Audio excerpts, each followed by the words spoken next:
Hey yo, what's up? You know what it is? It's the one and the only that triples the G.O.D. I'd like to welcome you guys back to another installment of Triple That Guy Speaks On. And yo, I'd like to welcome y'all back to the lab. So please, as you come into the lab, please put your lab coats on. Make sure you get deloused or whatever it is, man. We got like a little spray that they spray you with. You know what I'm saying? Make sure you nice and sterile and everything, man. Cause yo, these are precision instruments. Cause yo, I'd like to welcome you guys to Kamen Build. See, because Sento Kiryu is a physicist himself, is that I figured, church might not be the best place for us to discuss and learn about it and figure out and have fun with Kamen Build. Because at least right now, because I don't know a lot about these characters, and I really want to take these early episodes and wanting to learn about the world of Kamen Build and these characters and all that good stuff before we get into spoofing it and having some real stupid fun that I know you guys enjoy. So we might be making it back to the church, but right now, man, I got y'all live in the LAB with the one and the only, the triple, the G.O.D. You know I got you. Kamen Build, though. I love this show. One episode, I'm in there. I'm with you. Whatever this show want to do, I'm in there. I'm with it. Because here's what I'll do. I will give y'all a little tidbit of what you have to expect over this run. Because let me give you a brief little rundown of what the plot currently is, what we've learned in this first episode and things like that. So let me give you the rundown. We land on Mars. We go into Mars somewhere and there's a box. We call it Pandora's box. Ooh, the box does something. Let's take it with us because I have an idea that nothing bad will go wrong if we take this thing that we just found on Mars to Earth. Nothing bad will happen. So they take it to Earth, study it for a little while, and it's like, yay, we're going to celebrate our box. We're going to celebrate our box. Some psycho dude is like, yo, he sit up here, cock his head, he run, holding people hostage, putting them out the way, and activates Pandora's box, which is what they call it. Activating Pandora's box builds this thing called the Skywall, and we learn later in this episode that same event that creates the Skywall does a whole bunch of things. First of all, the Skywall divides Japan into like 3 technical nations all its own. You can call them Mishima Zabatsu, Zaleoma, whatever you want to call them. And each one of them represents something different. And because we're just barreling through the plot, because I'm just trying to, give you guys like what's going on, it's like, they're going to explain all that, and it's going to make sense, but trying to explain it to you now probably will make next to no sense, have any plot relevance, because the stuff that they talked about and the things they represent, zero plot relevance to what we got going on right now, but I'm going to take care of you, I got you. It would seem that Kiryu for a while has been Kamen Build, like on the slide. It's like, usually in the past couple of seasons, like the first episode is because I'm just trying to double check and think, like usually the first or second episode is the episode where the Kamen Rider themselves gets the Kamen Rider monocle and they understand what it means and what it represents. Justice, Japanese selling toys, and Rider kicking away the enemy. So we haven't got that yet. I'm like, the thing that I love about this show, at least right now, this show is all over the place. Like, things are happening here. I'm like, we sit up here after Bill has his technical, well, he shows up on the scene. After they sit up here and they show everything about the Skywall, it's this girl, and you got the dude who allegedly running there. We call the Gray Squad. And he sit up here walking the green like, hey, baby. Hey, we're going to go back to a hotel, girl. We're going to play a little game. We're going to play doctor. And I'm going to operate on you, baby. And she like, no, I don't get down like that. Knowing she get down like that. And then Kamen Build save her, you know what I'm saying, by putting in work. We meet this girl who's supposed to be important to how Kamen Build gets to build the build bottles and stuff, to do things like grab a tank, best match, and spin and stuff like that. So I'm like, there's a lot there. And then it's like he come through a refrigerator and it's like, yo, what's up, homie? Hey, where my rent money? Huh? Like, what? Like, so that's why you want me to get a job? Because you want me to pay rent money? And I'm just like, word. He sits up here like, yo, hey, I got some news for you, fam. Hey, yo, my cell phone turned into a bike, cuz, huh? I'm just like, I don't know. But man, hey, don't ride it in the house though, man. I'm like, yo, man, don't ride your cell phone bike in the house. I just would not appreciate that. It's like, to cut off from the little mini joint, you know what I'm saying? I have to say, I love Kiryu as a personality because one of the things that Ryder has to get right is making you get down with the civilian that is the Kamen Rider themselves. And it's like, I can get with Kiryu because I'm like, I love his inquisitive nature because he's a physicist. So understanding that his inquisitive nature will be something that is very, very focused upon as he sits up here and investigates what happens to himself and the thing that surround all of the stuff, the building of the skywall, the smash, and all that stuff. So I'm right now, for one episode, I know we've got a great rider on our hands. I'm like, this is nuts. It's like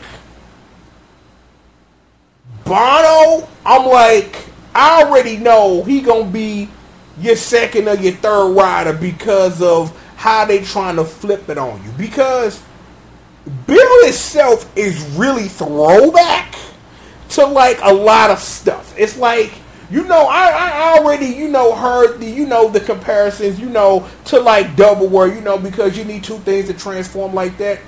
Also a throwback to OG Kamen Rider, where your Kamen Riders were experimented upon, done dirty, but then used it enough to use it to fight evil. So, there's that motif going on with it. It's just that everything is nuts. It's like, I just love what this show is putting towards me. And I'm like, because when I watched X-Aid, I was excited because of all of the video game references.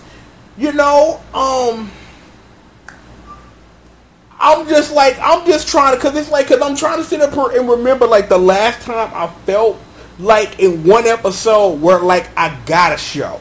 Because, see, I don't really think that Build is going to be that show that's going to be, well, it's going to be this, and it's going to be...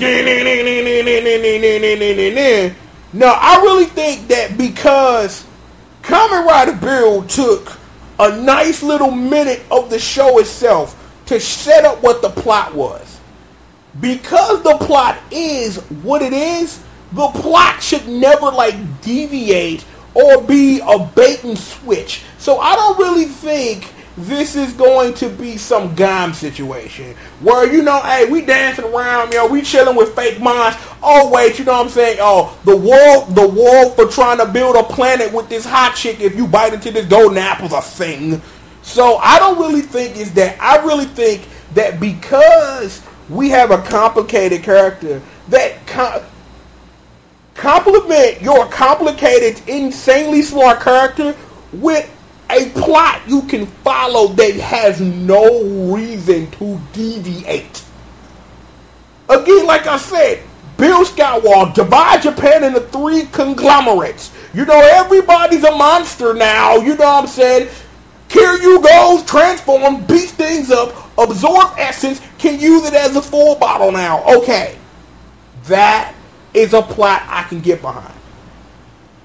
It's like, when you really think about it, because this is just a thought that just popped in my head, it's because, again, and more about, because of Kiryu's character traits as a scientist, is that a lot of this is because of his amnesia and what happened to Bono and meeting and all that is going to be solving the mystery of Pandora's box. See, the last couple of Rider shows didn't give you the point up front. Now, I'm not sitting up here saying that we don't get the plot up front, but then remember 2 shows ago, they gave you the plot up front, and then they found ways to either screw it up, weasel their way around it, shit talk on it, create bad villains to support your plot that you fail to realize. Can a plot, by trying to solve the nature and the riddle of a box that you found on Mars, can that really last 40 to 50 episodes? Possibly. It's like, I'm not sitting up here saying that Kamen Rider Build needs to go this giant straight line up the street, never deviate ever. Because you need deviations to keep it interesting, but because the show laid itself bare for all of us to see what exactly it was. The plot is straightforward enough for enough side stuff to happen where you always go straight, but if you want to investigate what's going on over here, you can do that. If you want to know what's going on over here, the show will take time to investigate that and will let Kiryu look into that and show you what it is. But because, again, like I said, and this is very repeated, is that laid bare the plot of this show. Why was the skywall built when dude pressed Pandora's box? What's the secret to Pandora's box? Why is Japan divided into 3 Mishima Zaibatsus? I don't know. But I trust in this show to deliver an answer to me. And I really think that this is a show that, because of its simplistic nature with a complicated shell, it's a show that can get it done. No issues, no problem at all. I love what this show is putting down. It's like you got a whole bunch of factors in play. I'm like, it's just nuts to think about, because I'm sitting up here, because the thing that I don't want to do, because early on, before we get into clowning and spoofing the show, is a lot of these early reviews are going to be pure analysis of trying to figure out what the show is about, what the plot is trying to do, and where it is that we're going before we can get into having fun down.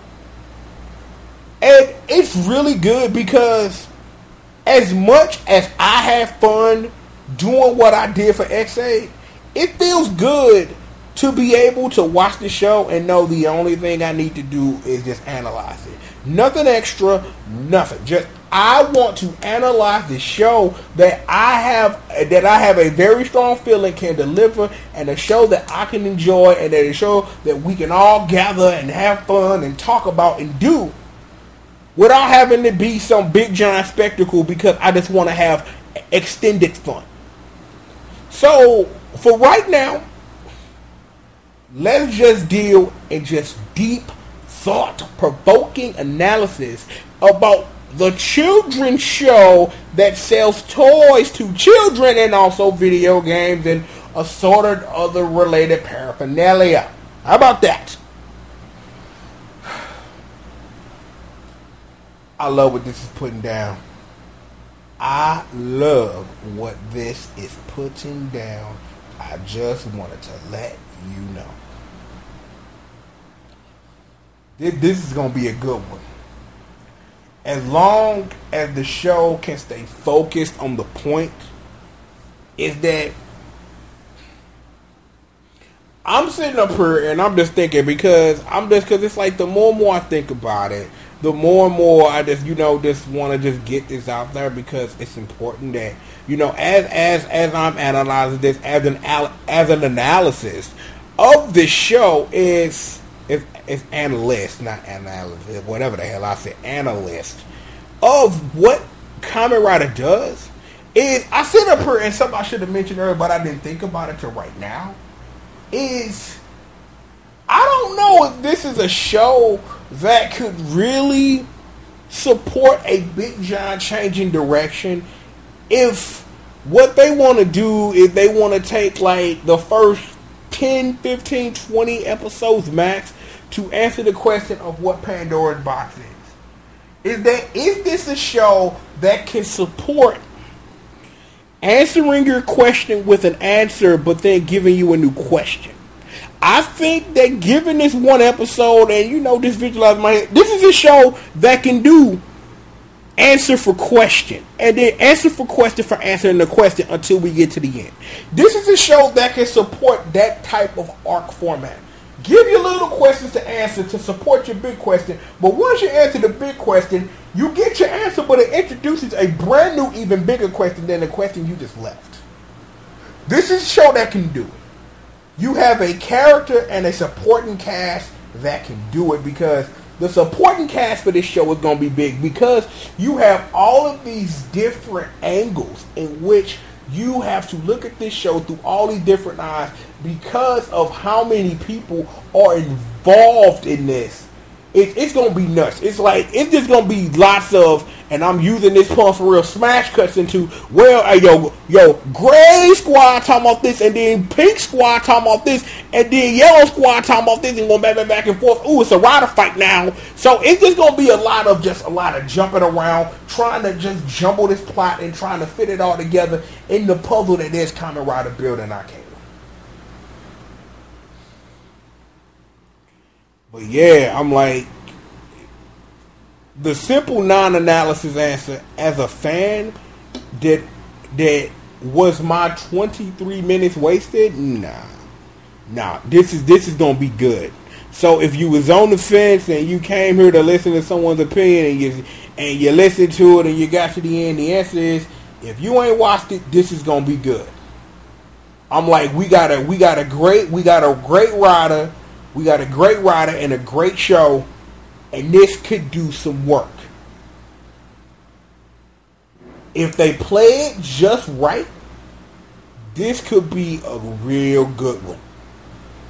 But because of the way that it looks like they gonna barrel through to get their answers, is that you don't want to keep it too stale because of all the characters you have to introduce. That this could become character overload, and when you don't balance characters correctly, characters get left in the dust, characters get forgotten about, characters don't get a chance to become memorable, and you don't want that. You don't want a show like that, because again, we just came off of X8, and X8 was a great show. It had its faults here and there, but it was a great show overall. And we came from not Wizard, but I'm like, you can't confuse Wizard and Ghost, because they're both the bad, but the different kinds of bad because of the reasons that make them bad. But hey, whatever. Build got what it takes. This is a show I can put my stamp on. This is a show that can go the distance.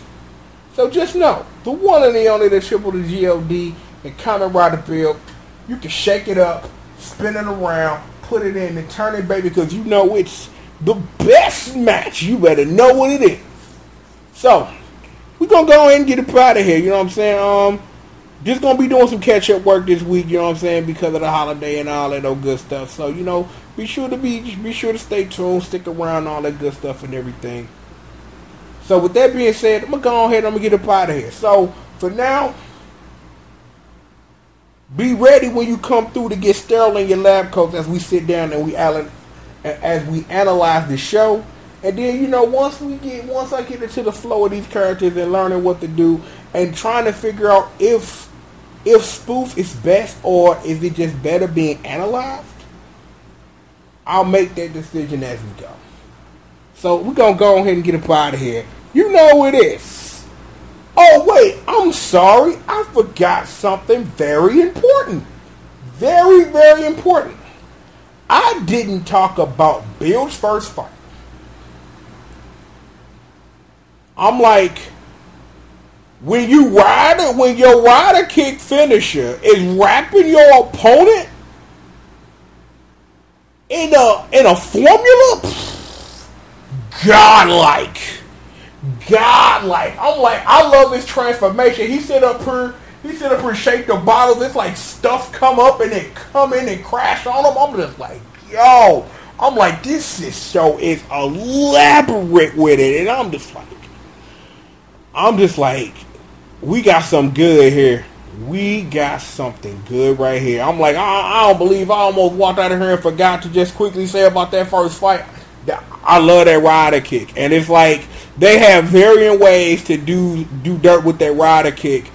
Also, that you know that I'm speaking about Kamen Rider build and thinking about that, Kiryu can actually use full bottles as like power-ups as himself in a civilian form, which I think is a real cool twist that usually Rider doesn't do, with civilian forms actually having power versus being the Rider themselves. But given Kiryu's state and things like that, and because of how he became Kamen Rider built in the first place, given that we even learned that information, and we probably within the next episode or two of learning the actual origins of how he became Kamen Rider built, even though all we saw was after he lost his memory, an old dude from the cafe found him. So, you know, it'll be interesting to really see, like, again, and I talked about this at the beginning, of trying to figure out, like, because, you know, usually, like I said, that episode happens early on.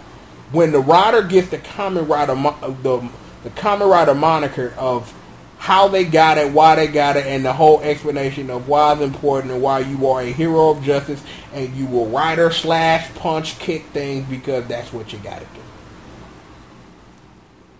So let me see. Was that everything?